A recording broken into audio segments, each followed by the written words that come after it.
Hi, hello, good evening, good morning, good afternoon. I want to welcome us to the week two summary.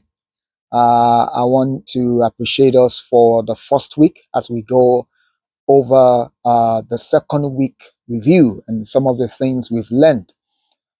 During this week two, the theme for week two was promises. We saw promises, we saw divine providence, and we saw the power of the kingdom. Week two takes us deeper into an unfolding story of God's redemption plan. We witnessed Abraham's faith under fire. We witnessed the family in formation. We witnessed destiny being shaped through adversity and the authority of Jesus. We saw it being displayed in miracles, in teachings, and healings, and also in compassion. This is a week where God's sovereignty and Jesus' kingdom power, they stood side by side. In the Old Testament, we read from Genesis 22 to 50, and then we read Psalms 6 to 14. And then in the New Testament, we studied Matthew chapter 8 to 18. Now, some of the major themes, like I mentioned, faith, Abraham's faith was under pressure. God provided his mercy and his faithfulness, and there was a transformation. Jacob had a transformation. Jesus exercised authority over sickness, over diseases, over storms, over spirits, and then he taught us some very vital values about the kingdom of God. But let's go over Genesis. In Genesis 22 to 50, we saw the week openings up with Abraham's ultimate test, which was a prophetic picture of the sacrifice God Himself will want to make through Christ. From there, the narrative shifts to the next generations: Isaac, Jacob, and of course, Joseph. Their stories reveals how God walks through imperfect people to accomplish perfect plans. We saw Abraham's obedience on Mount Moriah. Isaac continued in the covenant line. Jacob's deception, and then he was exiled, and eventually he met God. He wrestled with God, and from that encounter, from that exchange he had with God, he received a new identity. Jacob's betrayal is he was imprisoned, and also there was a supernatural rise to power. God used Joseph to preserve a whole nation during famine. Genesis closes with one of the scripture's most profound declaration of providence, when Joseph said, "You meant it for evil, but God meant it for good." This is the heartbeat of redemption. God turns broken stories into divine purpose.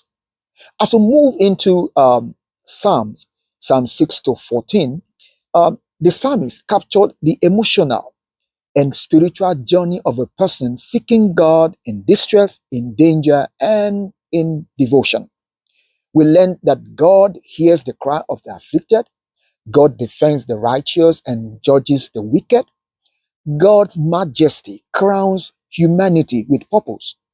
God is a refuge for the oppressed. God teach our hearts, and He tests our heart also, but He loves righteousness.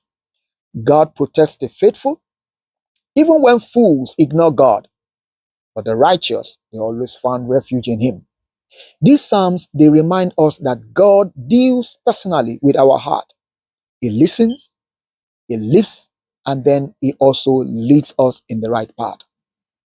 In the New Testament, from Matthew chapter 8 to 18, um, the section of Matthew is rich with, of course, Jesus' miracles, His teachings, and also the mysteries of the kingdom.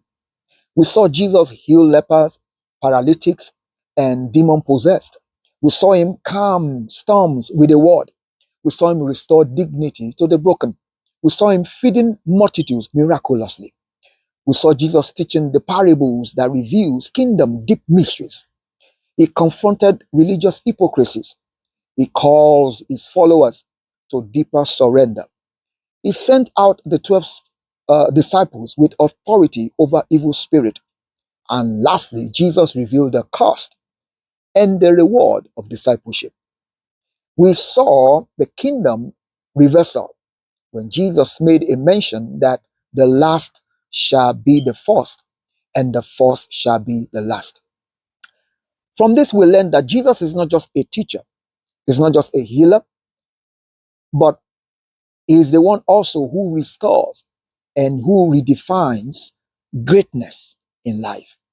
So some of the key takeaways for our life, everyday living in our contemporary living lifestyle is that no matter the story, no matter the beginning, no matter how far we've gone or in the midst of the things we are, God can redeem any story.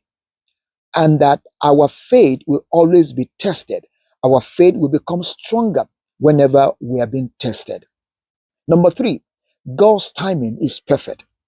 Even when it's painful, his timing is always perfect. We also had another wonderful takeaway that Jesus has authority over every single storm in life. No matter the storm, Jesus can handle it. We just invite him to take it over. The kingdom of heaven, lastly, values humility and it values service. So I want us to continue to join us to walk with the word, to explore the entire Bible in 180 days. Let us this week strengthen our faith, our devotion, and deepen our understanding of God's heart. Thank you, and I'm going to see you in week 3 as we journey in this 180 days. Thank you, and God bless you. My name is Alan Olorunsola.